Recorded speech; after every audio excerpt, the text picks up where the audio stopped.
ये जो young love होता है ना, नया नया प्यार या छोटी उम्र का प्यार, इसमें बड़ा मजा आता है हमें कुछ सिली रोमांटिक काम करने में।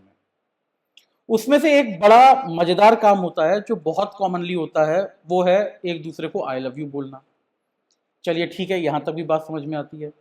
लेकिन उसके बाद बड़ी इच्छा होती है कि अगर कोई हमसे प्यार करता है या एटलीस्ट हमें लगता है कि कोई हमसे प्यार करता है, तो हम उससे पूछें तुम हमें क्यों प्यार करते हो, है ना।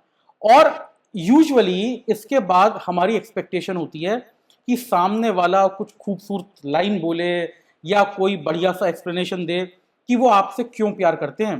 तो लोग बड़ा कॉमनली, बड़ा फ्रीक्वेंटली ये सवाल पूछते हैं एक दूसरे से, why do you love me, या why do you love me so much.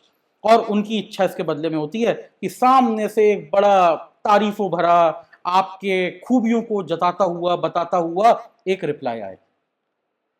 लेकिन ये ना, सवाल पूछना भी अपने आप में बेवकूफ़ी है, और इस सवाल का जवाब देना तो उससे भी बड़ी बेवकूफ़ी है।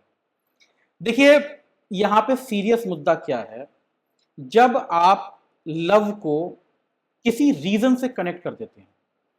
आप अगर ये सोचिए कि आप किसी को ये कह रहे हैं, आई love you because of the way you look, या मैं तुम्हारे बात करने के तरीके से इंप्रेस्ड हूं, या I love you because we have common interest, common hobbies, या जो भी इस टाइप की कोई बातें हैं। आप एक बहुत डेंजरस काम कर रहे हैं। आप लव को किसी एक टेंजिबल चीज के ऊपर प्लेस कर रहे हैं। What if they don't look the same way in future? What if उनके बात करने का तरीका बदल जाए? व्हाट इफ उनका पिक्चरों का, खाने का टेस्ट चेंज हो जाए? और जिन चीजों से, अगर केवल कुछ चीजों से आपको प्यार है, वो चीजें चेंज हो जाएं। अगर आप लव की डेफिनेशन इन चीजों पे बना के रखेंगे, बहुत आसान है इस लव का खत्म हो जाना।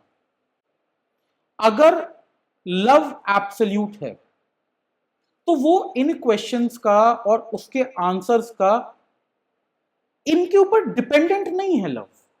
वो इनसे बहुत अलग है, बहुत ऊपर है।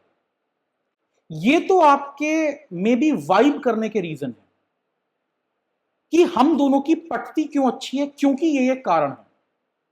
लेकिन अगर ये प्रेम के कारण है, अगर लव केवल इनमें से एक या एक से ज्यादा चीजों के ऊपर टेंजिबली अटका हुआ है, वो लव बड़ा खतरे में है। Because trust me when I से दिस, कोई पर्सनालिटी स्टैटिक नहीं है। जैसे आप आज दिखते हो, बोलते हो, चलते हो, जो पसंद है, नापसंद है, if you grow old together, and I hope you do, ये चीजें चेंज होंगी। आपकी प्रेफरेंस चेंज होंगी, आपकी नीड्स चेंज होंगी, आपके एक्सपोजर के साथ साथ बहुत सारी चीजें चेंज होंगी।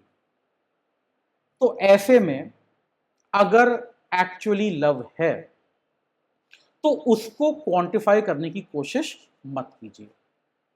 If you actually feel loved, enjoy it, appreciate it.